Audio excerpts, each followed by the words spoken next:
everyone. Today I'm starting a new course for the programming for newbies.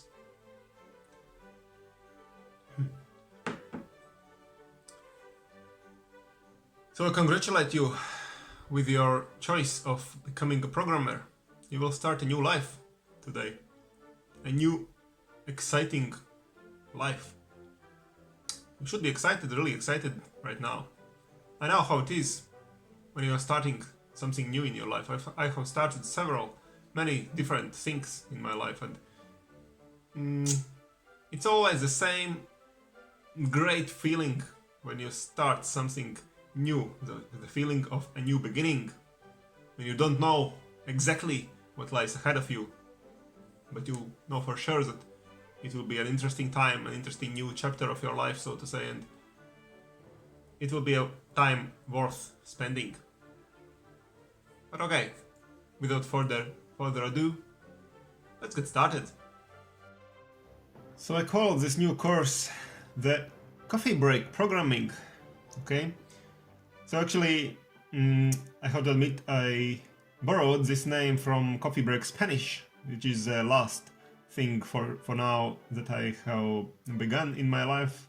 I have begun to learn a new language, Spanish, and Coffee Break means that we will really be dividing this whole programming thing into very small topics, very small parts, series. So the first lecture today will be the basics, and I think 15 to 20 minutes is just enough for you for one day maybe, so that you get involved, you don't get bored, and you can follow me. So let's just start with lecture 1, and in this very first lecture we will of course start with the very basics. We will answer such questions like what is programming, then why do we build algorithms, and how to write algorithms. These will be the 3 main topics of today. So let's start with the first one. What is programming? And this is a very different. There are different ways how one can define programming, and this is my try of defining this broad topic. So we can say that programming is a process of building a list of instructions. So this is a key aspect here, the list of instructions. So we will build a list of instructions, keeping in mind a particular goal of performing a specific task.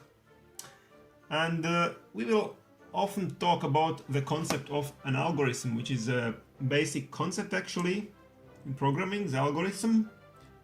And the algorithm is just that list of instructions. So this list of instructions mentioned here in the definition of the programming, the algorithm is a list of instructions designed to perform a specific task. And then what follows is that the programming is just a process of building algorithms. A process of building algorithms. This is actually what is called the programming, and this process of building algorithms will be what we are gonna do in these lectures. So we will build algorithms with a goal of performing a specific task. Okay, so why do we actually build algorithms? So what is the purpose here? So the steps are usually as follows. So first of all, we have a task to perform. We want to solve a particular problem. Let's say we have a problem, we want to solve this problem, but the important thing is here that we don't want to, or we can't maybe, do it ourselves. This solvation of the problem, it will usually be the case that we can't do this ourselves because we can't perform such large quantity of operations or something like that, and we would like then therefore someone else to do this task for us. Okay, we have a task to solve, a problem to solve, we can't do it ourselves, we can't solve it ourselves, and we want someone else to solve this problem for us. And this someone else can be another person, maybe in some cases, another person, but in most cases, of course, it will be a computer that we would like to give our problem to a computer to be solved. And how can we do that? We have to give precise instructions about how to do it, how to solve our problem. So we can't solve the problem ourselves, but we should know how to do it at least. Okay? So we have to give precise instructions to a person or to a computer who would then do the salvation of the problem for us. And so in order to give those precise instructions, what will we do? We will write an algorithm, because algorithm, as we just saw, is just that, the set of instructions, precise list of instructions of simple tasks that have to be done one after another in order to solve the task. This is why we build algorithms, so that we don't have to solve all problems ourselves, but we can give them to a computer to solve. And so, how to write an algorithm? How to write algorithms? So there are several different ways how we can write an algorithm. So we remember that algorithm is just a list of operations. So of course we can write an algorithm in a natural language, for example in English. So we can write something like that, a sentence, first take that, or maybe we can enumerate. So first, step 1, do that, step 2, do that, step 3, afterwards do that, and so on.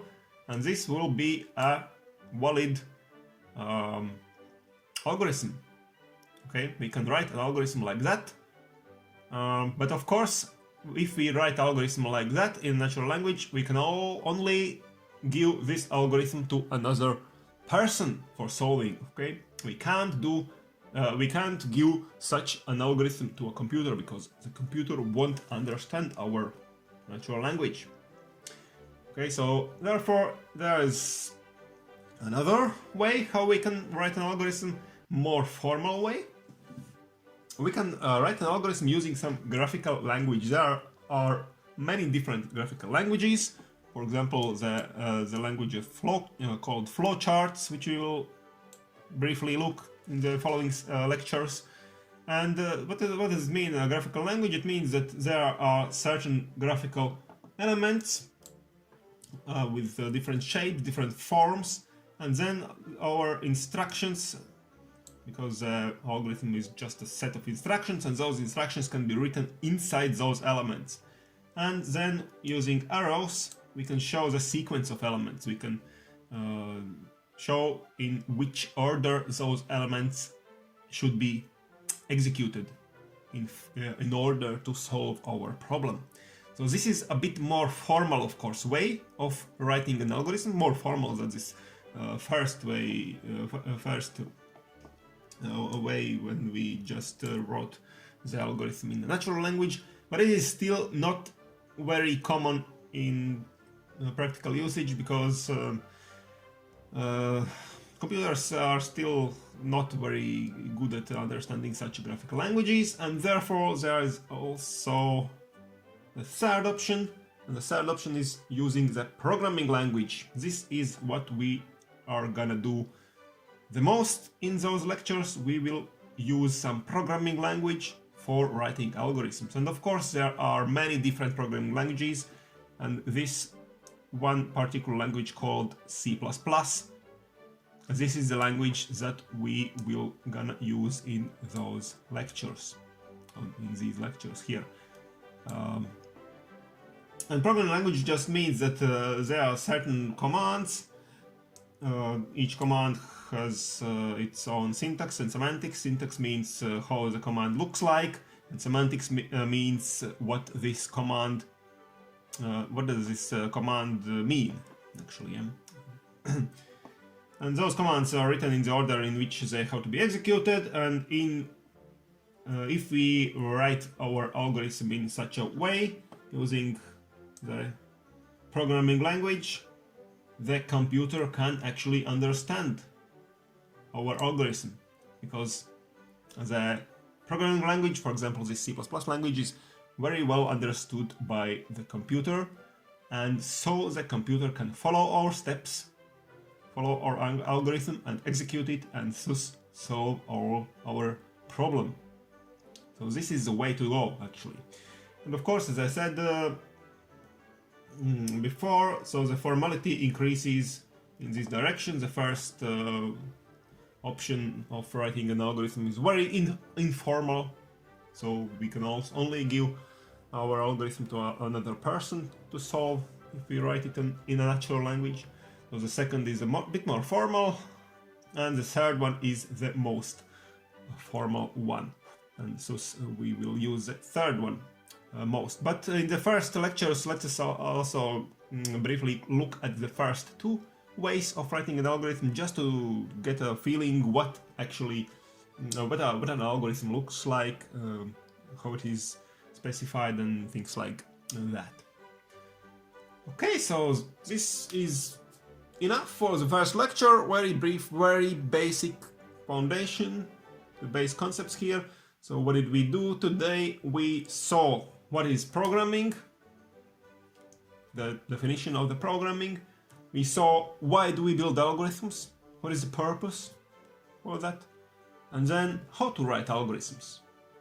And in the next lecture, we'll see an example of a problem to be solved, and then afterwards we will try to write an algorithm, first in natural language, and then maybe in the graphical language flowcharts, and afterwards we will start some real programming using the programming language C++.